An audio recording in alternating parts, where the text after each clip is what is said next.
the questions that were directed to the IG is when at the Central Police Station,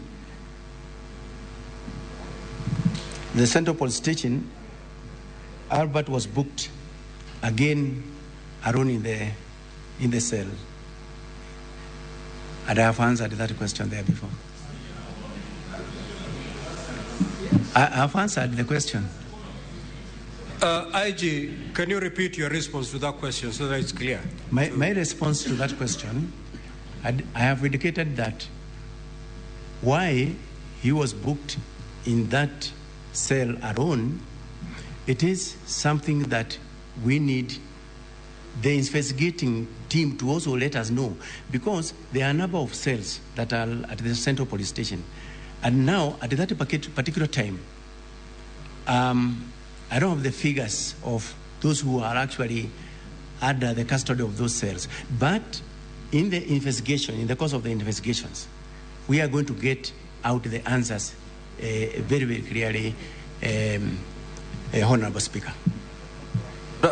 IG, your CS has tabled the police standing orders, which are very clear on how to handle a suspect, book him in, and all that.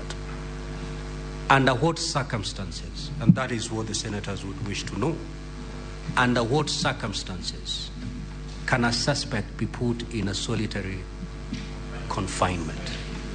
And did this young man fit the description so as to be put in a solitary confinement? Honorable Speaker, once again, thank you very much.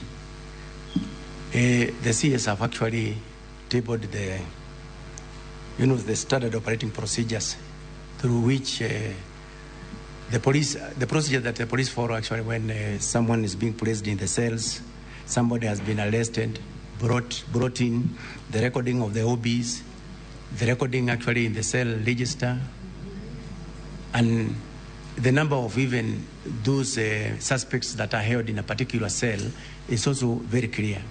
So what I am not very, very sure of as at now is, and I'm looking forward to the investigation of the IPOA, why is it that he was alone in that cell? Is it that we had more cells? Is it that we did not have others who are there? So we are waiting for that question from IPOA.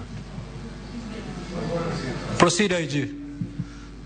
Honorable Senators, let him conclude. We'll get better responses